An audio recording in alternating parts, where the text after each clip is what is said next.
The breeze feel good. So yeah, we here, out here, my man G Breezy. Let them know where we are, brother. Yo, we in Long Island right now. We out here getting ready to do some serious spotlighting on one of the true art forms in the hip hop genre, DJing. You gotta respect the DJ. Everything emanates from the DJ. Don't twist it up. That's a one-man band. Before we even did it, the essence of hip hop is making something out of nothing, and the very proof of doing that is when you can take two turntables in a mixer and a record, and people think just by sonically checking you out that you got a whole band because you done isolated the break beat and put some other stuff to it, and now you got a genre that popped out of that. You know, so we got to give respect to the DJ, and that's what it's about today. We're gonna do it. The story of any city can never be complete without the story of its music. Music City, y'all. Welcome.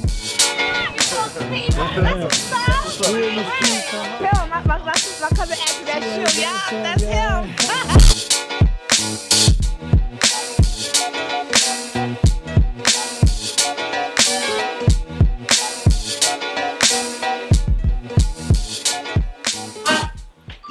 Yo, what's up? This is your boy Garfield Bright, host of Music City, but today we bringing it to you live in a different kind of way.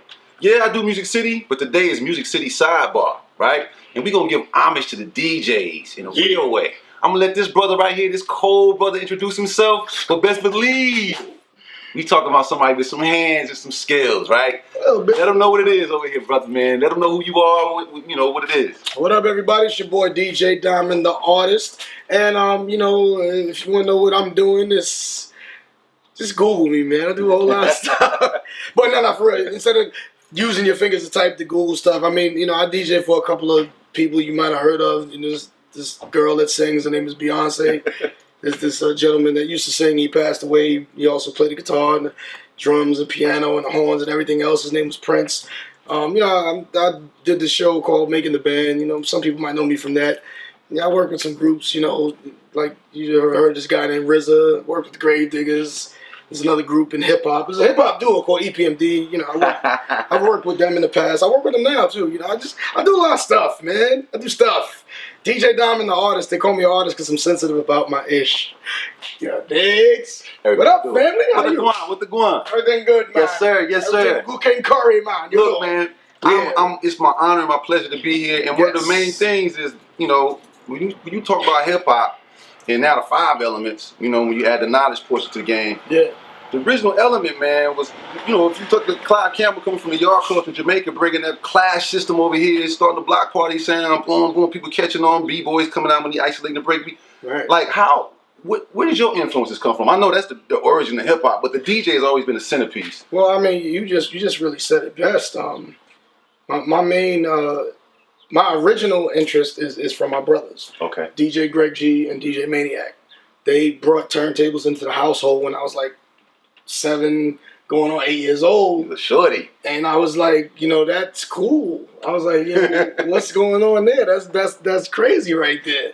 So, you know, but you know, they were older. You know, you know, so I couldn't really mess with the turntables. I could just watch. Right. So, you know, with that, I developed an interest for it. But then I saw Dougie Fresh came to our hood and performed at this park.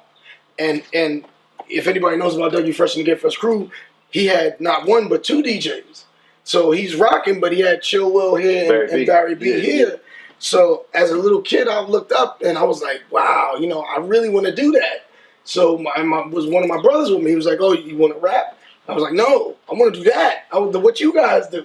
He's like, oh, you want to get on the turntables? And then after that, that's just where the whole thing started, with me actually trying to participate, learn, and you know, they still didn't trust me because the equipment was everything. So honestly, I had to sneak on the turntables and learn myself when they was gone, because I was afraid I was going to break the needles, which I did once, maybe twice. You know what I'm saying? Of course. Here's what it is. I was a kid. Dude, it's like popping the clutch trying to drive a stick. You got to do it a couple times. You know what I'm saying?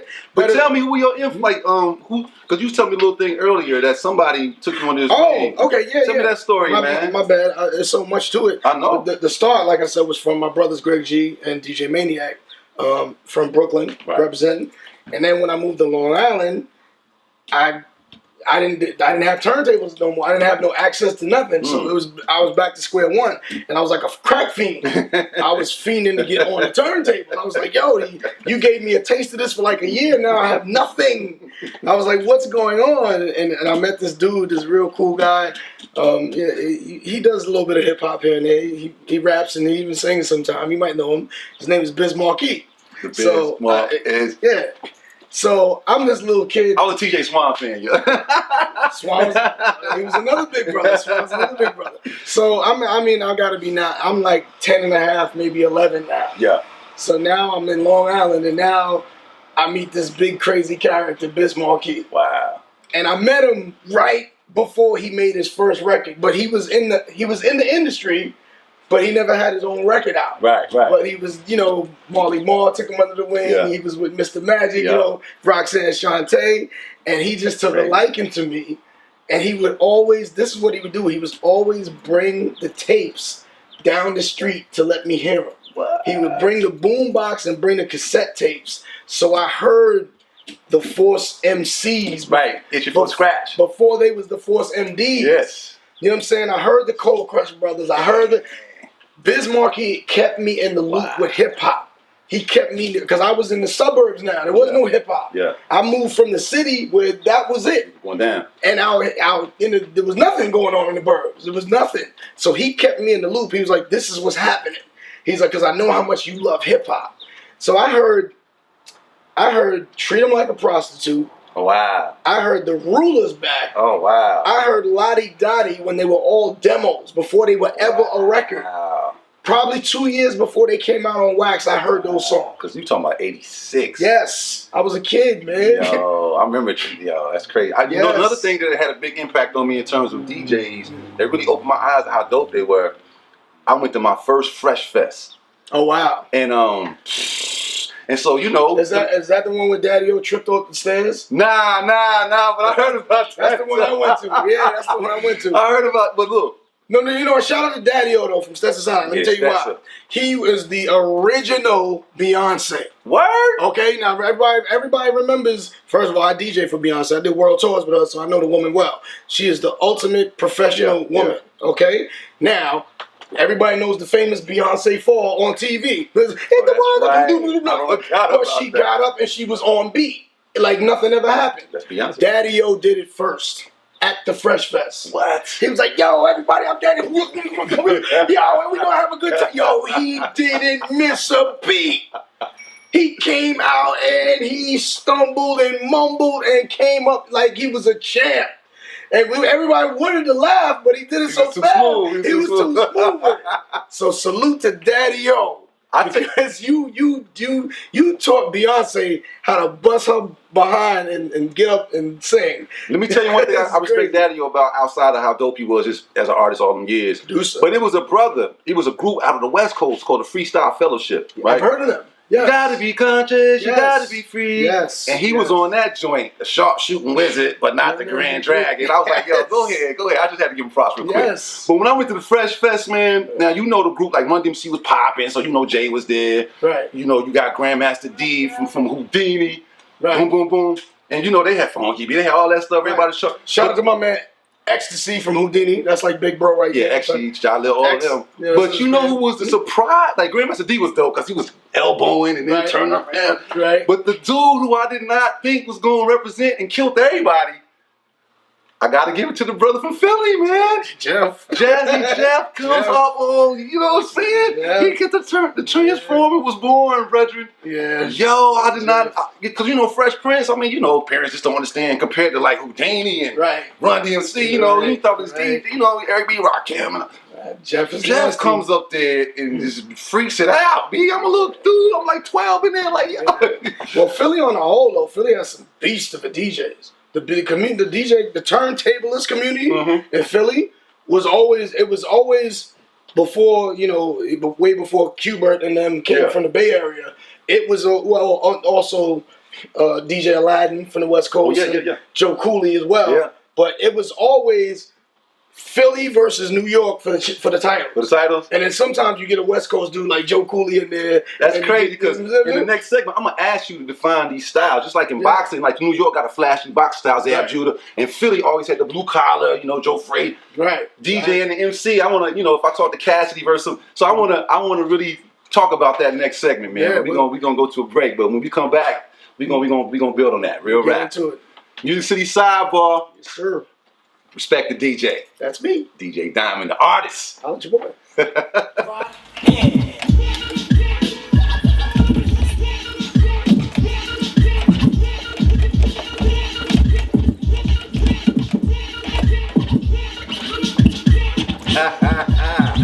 what I mean?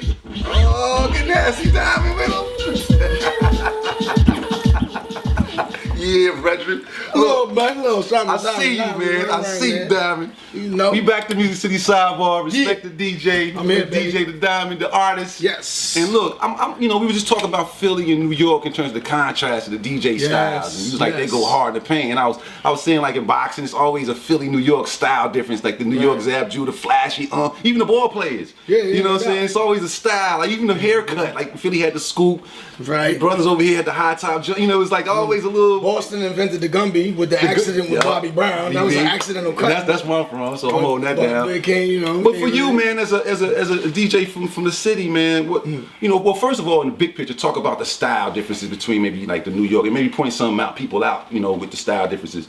Then I'm gonna ask you about your voice. I think well, Philly and New York is a great comparison because that was two of the biggest, I would say, DJ turntablist cultural awareness sectors, I would say. Gotcha. Yeah. You know what I'm saying? So because like I said, in all the battles back in the days, now it's like, you know, you got kids from New Zealand that'll beat everybody. Yeah. It's all over now. But back then, you know, it was more of it was United States really. So it was in the battles. It would really come down to a dope Philly DJ and a dope New York DJ, and sometimes a dope West Coast DJ. So it was really L.A., Philly, and New York that was the champs. And then you'd have a dude from Chicago, from Texas once in a while. You know what I'm saying? But that was the main ones. But the main two was Philly and New York. So I would say New York was a little more into, for the most part, was a little more into showmanship and the funk. You know what I'm saying? The funk of just the funk of it. We was funky. You know what I'm saying? Like even like if you listen to like EPMD. Yeah. Oh, perfect example. Come on. Like me and Eric Sermon, we had this conversation the other day. We started. Long Island started the G-Funk music. Yeah. People don't realize that. Yep. Before Dre, there was You Got to Chill, records like that. We was the first to sample Zap and all of that, way before DJ Quick and all of them dudes jumped on it. Song Danger, you know, Danger. You know, we started all of that. You know what I'm saying? So we was all about the funk and the flash, meaning the showmanship with the funk. Gotcha. That was New York style. Philly style was really more about just being clean, tight, and accurate. Their accuracy was bananas. So technicians. So that's when you talk about Jazzy Jeff. Yo, no wonder. Now, excuse me. Now going against the grain a little bit is Cash Money. Because tell me about that. More Cash Money is accurate, but he was also about the flash. He would do all the tricks and all of that stuff. But Jazzy Jeff concentrated mainly on being tight and in the pocket.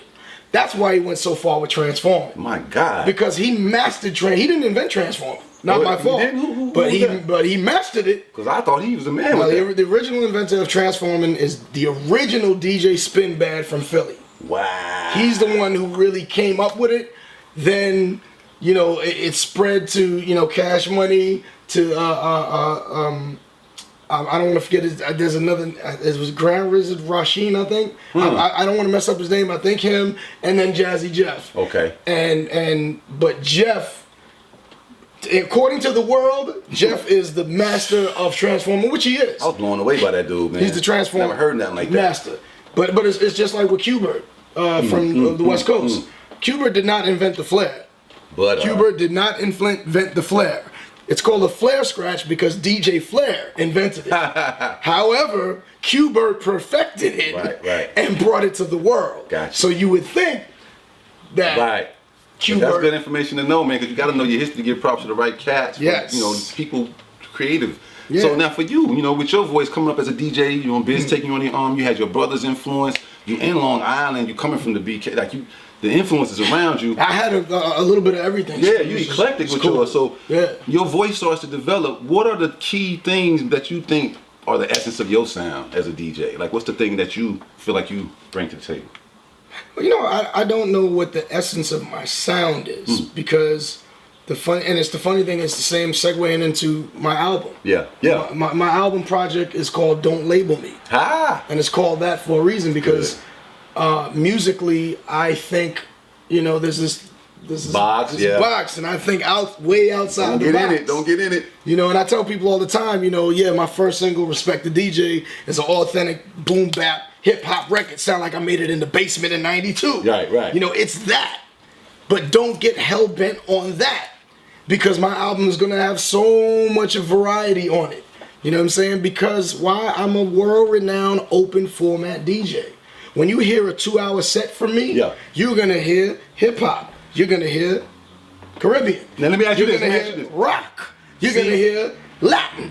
You're gonna hear trap. You're gonna hear EDM. You're gonna hear country. You're gonna hear, I'm gonna kill all of it. DJ. Yes. That brings me to my question. I was talking beforehand. Okay, so you know, in hip hop, you know, we got elements. You know, I say 5 now, but one of them is MCing. Absolutely. But there's obviously always KRS-One talks about it. Rakim Allah talked about it. You know, there's a difference between the MC and a rapper. Right. Absolutely. There's got to be a difference between a capital D, capital J DJ and a DJ. Tell me that. Well, again, please give me understanding. Again. I'm a layman in the audience. What am I looking for when I say, okay, he's a dope DJ? You know what? Like, tell me what to look for. There's not a TV show long enough for me to even explain this properly. I knew this was gonna hit a button. But no, I'm just gonna say that is one of the main reasons why I picked up a microphone and I made the record called Respect the DJ. Google it, YouTube it, and listen to the words I say in that record because that record is exactly how I feel about the state of the DJ in this day and age. I'm just gonna say this for the people that don't know. Okay. There's real DJs and there's fake DJs. And there's fake DJs that are very famous that make a whole lot of money. That if you don't know the difference, you'll never know the difference. But there's real and there's fake. I already know. My thing is, listen, if you're gonna put that incredible prefix, the letter D, the letter J, in front of your name, know the craft. That's all that I ask is just know the craft. You don't have to be is crazy with me with the scratching and all that.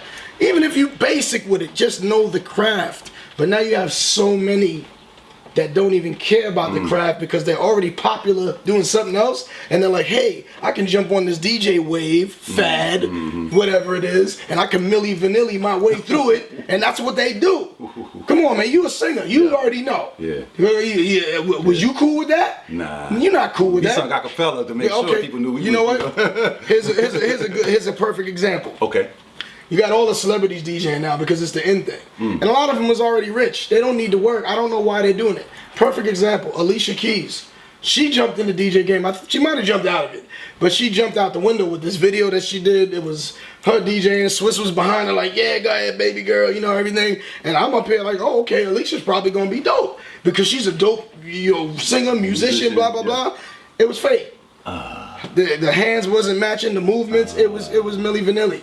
Well, I don't even know why they let this video fly out. Now I'm gonna tell you right now, if I went to Carnegie Hall, and I sat myself on stage with my little bow tie and my tuxedo, and I got in front of that grand piano, and I went like this, but I had a little button over here, and I pressed play, and it started playing, and I'm acting like I'm doing the concerto. Alicia Keys would find her way through that audience, get up on stage, and slap the dog piss out of me for disrespecting her craft. Word bond. That's how I feel about so-called DJs making hearts and putting their hands up like they Jesus. Like, oh, I'm the greatest in the world because I press play and it's playing by itself and I'm turning the knob acting like I'm doing something. That's how I feel about that. It's complete disrespect to my craft, which I worked on since I was 8 years old. And I'm not going to let you disrespect it. If I find out anybody who's fake, I'm pulling your skirt up. Word bond. I'm exposing you.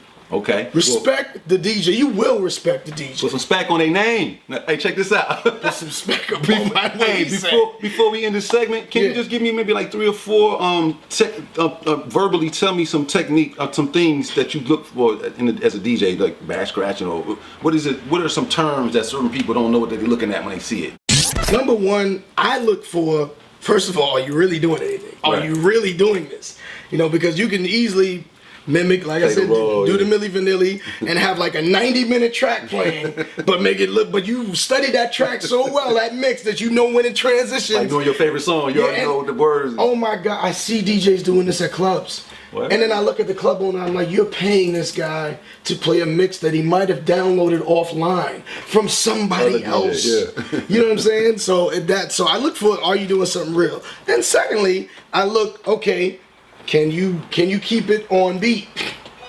Whether you're especially in a club or in a party setting, people want to dance. Can you keep it on beat? Can you keep the flow? Scratching as well. I mean, I can just sit here and do every trick in the world, but if I sound terrible, it's not going to be appealing. So can you keep it on beat? Do you have rhythm? Do you have flow? And then third, I'm like, do you have your style? You know what I'm saying? Do you have your style, or do you have the style that you saw on YouTube from all of these other DJs and you're just mimicking them? Do you have your own style? Like, I say this all the time. You can give me the same 10 records to scratch that every other DJ that's dope can scratch. I guarantee you can close your eyes and know when I'm on the set because I scratch them differently. We all scratch Rock the Bells. We all scratch Peter Piper. We all scratch Dance to the Drummer's Beat, like these famous songs. I guarantee you no one scratches them like me at all on this planet. And I stand by that. That's your voice. That's my voice. Well, yo, gotta give respect to the DJ, and the lesson is be authentic, man. Use your voice, create a voice, come with a voice. Even if you got mentors and people that you look up to, yo, extract the skill part of it, but then flip it to your personality, your swag. You know what I mean? Some of the beef that I hear about breakdancing these days from the old heads, crazy legs, and they'll say, yo, the Japanese and all these, they dope, they got the hard moves, the power moves, but they don't got the up rock, they don't got the footwork that's like flavor, they don't got the swag on that level. They forgot about that. The flavor. You know, so don't forget about the flavor, y'all. Hip hop will be muted out if you don't keep the flavor. And it's the same thing with the DJs. And now today's with I know we got to go for a break. With a lot of today's battle DJs, especially, I'm seeing it. They got the most technical stuff down that you would have. Like, some of the stuff is almost hard for me to do. Like, it's incredible how they've advanced technically, but there's a but to it. That swag, that flavor. It's all mechanics and no soul. See what I'm saying? It's all mechanics.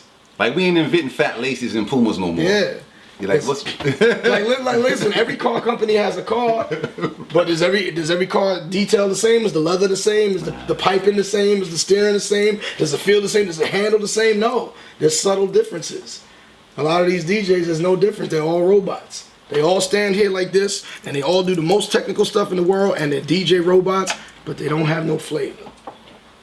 Where's the flavor in your ear? Flavor in your ear, baby. Hip hop lives. It don't stop. It don't quit. Music City Sidebar. Yes. Yes, sir. It's your boy Garfield. DJ Diamond, the artist. I'm here, baby, and we're gonna.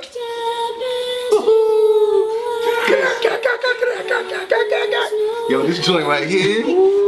I think I'm gonna have to cut this on the way back. Please do. When we come back, I can cut this up a little bit, right? Please do. All right, I'm gonna cut this up a little bit.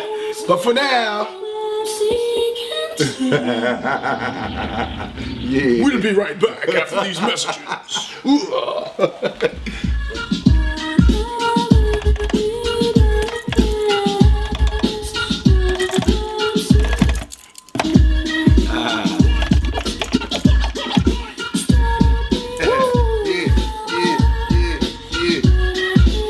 Hard, son. Makes you get the ugly face.